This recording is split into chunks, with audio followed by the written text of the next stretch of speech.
been trying to reach you about your car's extended warranty. By the way, have you checked what's in your trunk lately? Oh, and James, water damage isn't covered.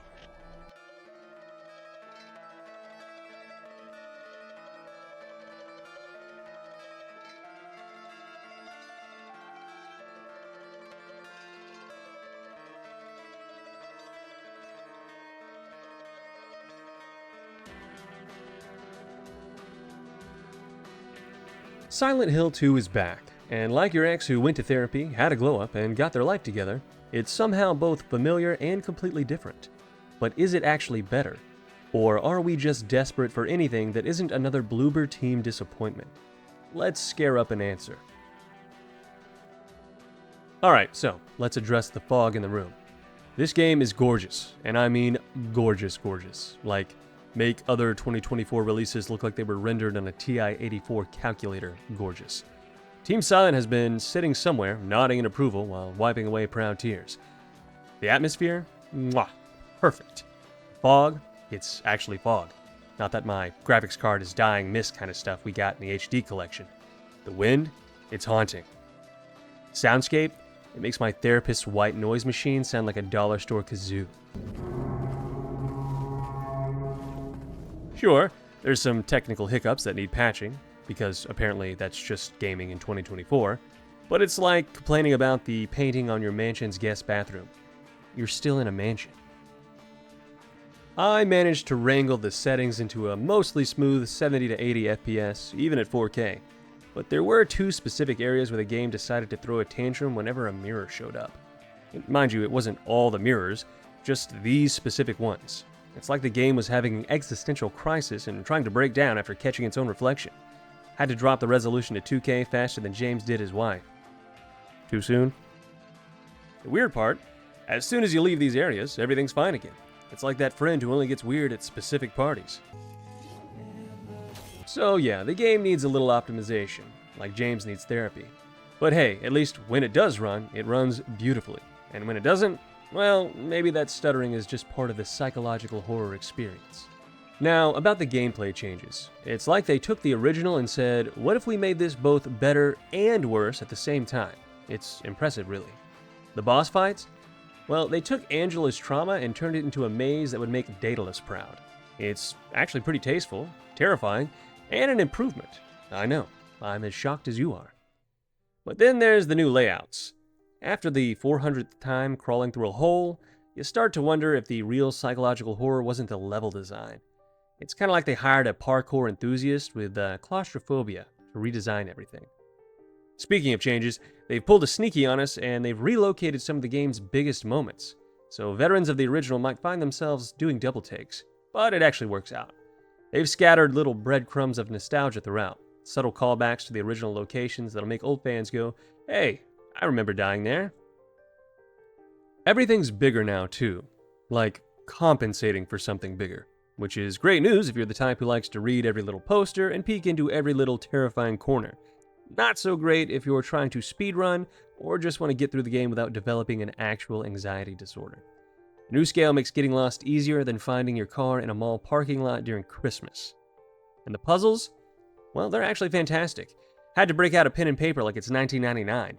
They feel right at home in Silent Hill, which is both a compliment and a concern for my mental health. The combat is pretty simple.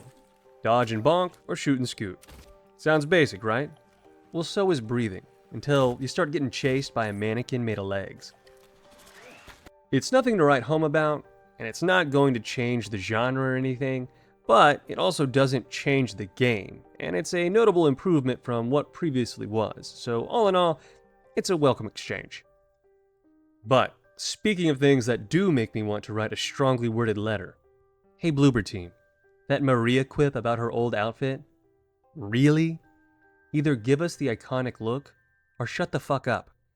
This is like your crush reminding you that you looked way better in high school. We know. We were there. Let's talk about the characters and these new faces. James? Nailed it. Angela? Great, if you're into David Duchovny in a wig. Eddie? Actually an upgrade, which is saying something. And then there's Mary Maria. They made her look like she'd be working at a suburban Target, which Honestly, maybe that's more realistic for the small town marriage gone wrong sort of vibe. Either way, the voice acting is phenomenal, so I kinda let it slide. Plus, modders are probably already typing furiously as we speak. You know they're gonna fix it. And the monsters? Masahiro Ito returned to prove once again that he is the GOAT of making things that shouldn't exist, exist. Thanks for the nightmares, King. And boy did he deliver, especially with the mannequins. Now they come in two flavors of nightmare. The hide-and-seek variety that plays statues in corners until you least expect it, because apparently regular mannequins weren't creepy enough, and the spider mannequin that crawls on walls like every possessed girl in every bad horror movie you've ever seen. Except this time it actually works, and I may never look at the ceiling and corners the same way again. But don't you worry that pretty little head of yours. Pyramid Head and all your favorite childhood trauma triggers, they're back and they look better than ever. It's like they took everything that made you uncomfortable in the original and said, hey, what if we rendered this in 4K? Well, the answer is, it's very uncomfortable, and thank you very much. Speaking of Pyramid Head, some of his more intense scenes have either been sanitized or straight up removed. That infamous apartment scene with the mannequins, toned down faster than a Twitter argument with some gamer words. And that encounter with a lying figure when you first fight him, it's gone completely. Look, I get it. It's 2024, some consulting firm probably had a PowerPoint presentation about modern sensibilities and brand safety. But here's the thing. Pyramid Head isn't supposed to be brand safe. He is literally the manifestation of James' darkest impulses, his repressed urges, and psychological trauma. He's not there to sell plushies at fucking Hot Topic. By sanitizing these scenes, we're losing part of what made Silent Hill 2 so impactful. This isn't just gratuitous shock value we're talking about. These scenes served a narrative purpose. They're supposed to make you uncomfortable.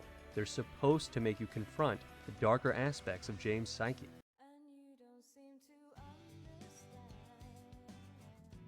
Toning them down is like hiring a psychological horror consultant, but then asking them to keep it PG-13. It's fucking retarded. I mean, really, if you're gonna remake one of the most psychologically disturbing games ever made, maybe don't get squeamish about the actually disturbing parts. Just saying. And sorry, my consulting firm says I need to add a trigger warning at the start of this. Alright, now look, I know some of you are still sitting on the fence about this one, and I didn't really do it any favors there just a second ago, and it is Bloober Team, the studio that has had so many misses lately, and their choice to work with consulting firms like Hit Detection is about as questionable as a health drink made of cough medicine and energy juice, but I've got to give credit where it's due. They actually pulled it off. This isn't just a good remake. It is possibly the best remake we've seen since Leon Kennedy got his glow up in RE4. Silent Hill 2 Remake manages to capture everything that made the original a masterpiece while also adding just enough of the modern touch to make it feel fresh. It's like finding a radio in Silent Hill that actually works. Huh, radio. What's going on with that radio? You don't expect it, but damn if it isn't a pleasant surprise. Alright, so, is it worth your time and the possible therapy bill? Well, despite the technical hiccups and a few uncertain design choices, I'm looking at you, Pyramid Head and Maria. This is absolutely worth picking up. Just maybe keep a light on, and a therapist on speed dial, and maybe don't play it if you're planning to visit any foggy towns anytime soon. But hey, don't take it from me. Do the smart thing and take advantage of Steam's very generous return policy. Try it for yourself.